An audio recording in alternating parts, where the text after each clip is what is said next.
آپ کو ایک بات یہ بھی میں بتا دوں، ابھی 18ویں صدی کی بات ہے، 18ویں صدی میں امریکہ کا سفر کرنے والے ایک سائنسدان نے ایک نئی چیز کا انکشاف کیا۔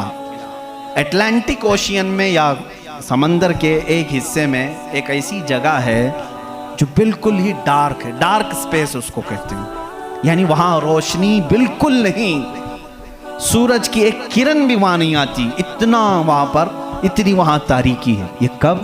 18ویں صدی میں، یعنی آج سے 200 سال پہلے کی بات ہے۔ اس نے انکشاف کیا، دنیا کو بتایا میں نے ایک ایسی جگہ دیکھی، بہت ہی ڈارک ہے، بہت اندھیرا ہے۔ وہ جب واپس آیا تو علماء ربانیین نے سورہ نور کی قرآنی آیتیں پڑھی۔ اللہ فرماتا ہے کہ اذا اخرج یدہ لم یکد یراہ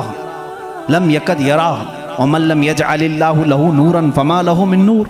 اللہ فرماتا ہے ہم نے کائنات میں ایک ایسی جگہ رکھی ہے کہ اس پہ اندھیریوں پر اندھیریاں ہیں، اگر تم ہاتھ بھی نکالو گے تو ہاتھ بھی نظر نہیں آئے گا، ہاتھ بھی نظر نہیں آئے گا۔ یہ کہاں کا؟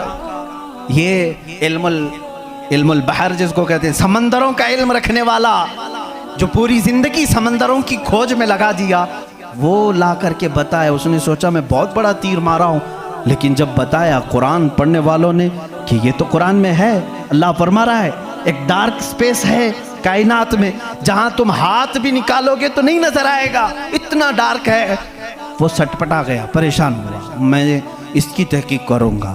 یہ قرآن میں آئی کیسے بات؟ سب سے پہلا دنیا کا میں انکشاف کرنے والا ہوں، میں اس کو سب کو بتانے والا پہلا فرسٹ آدمی میں ہوں، یہ پہلے سے کہاں سے آ گئی قرآن؟ پھر وہی دو باتیں میں بتاتا ہوں میرے عزیزوں۔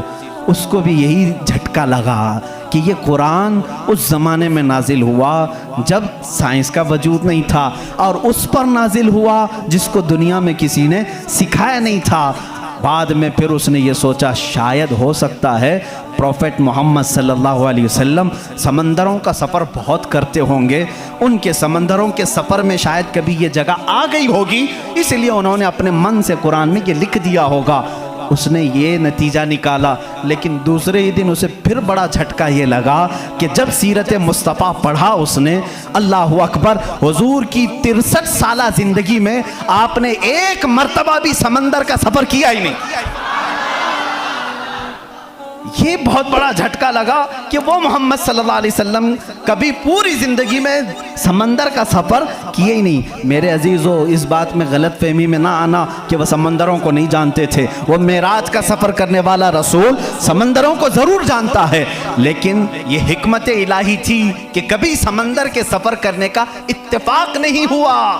اب اسے جھٹکے پر جھٹکا یہ لگا جو کبھی سمندر کو گیا ہی نہیں، وہ اگر اٹلانٹک اوشین میں موجود ڈارک سپیس کو بتاتا ہے تو ضرور وہ اپنے پیٹ سے نہیں بتا رہا ہے، وہی اس کو بتایا ہوگا جس نے ڈارک سپیس بنایا ہے۔